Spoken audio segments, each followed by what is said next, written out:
వజ్రాసన, పద్మాసన ఆసనాలన్నిటిల్లో ఒక గొప్ప ఆసనం చెప్పండి నాకు, అది ఒక్కటి చాలు అని ఎవరైనా అడిగితే నేనైతే పద్మాసనం అని చెప్తా.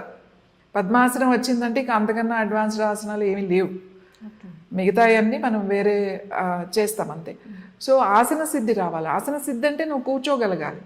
సరే కూర్చున్నావు, కూర్చోవడం వచ్చింది అంటే అది థర్డ్ స్టెప్లో ఉన్నావు. నెక్స్ట్ స్టెప్ ఏంటి?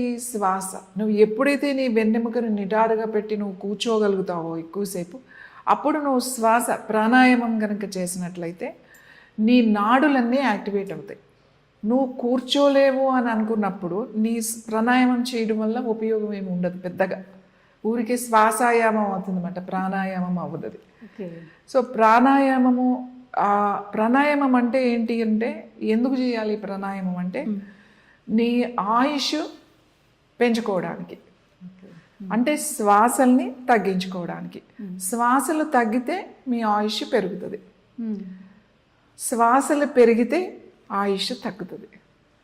ఇప్పుడు మీకు బీపీ వచ్చింది, రోజు మెడిసిన్స్ వేసుకుని కంట్రోల్ చేస్తున్నారు, కానీ మీకు హై బీపీ ఉంది. హై బీపీ ఉంది అంటే వాళ్ళు ఎప్పుడు రెస్ట్లెస్గా ఉంటారు, చిరాగ్గా ఉంటారు, కోపంగా ఉంటారు, ప్రతిదానికి ఒక యాంగ్జైటీ, ఏదో అయిపోతుంది అని చెప్పి ఒక కంగారు పడడం, అరవడం, ఇట్లాంటివన్నీ చేస్తారు.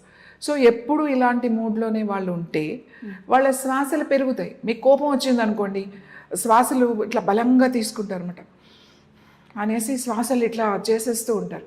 అలా శ్వాసలు పెరిగితే ఏమవుతుంది అంటే, ఎక్కువ శ్వాసలు తీసుకుంటున్నప్పుడు బ్రెయిన్కి ఎక్కువ ఆక్సిజన్ అందదు.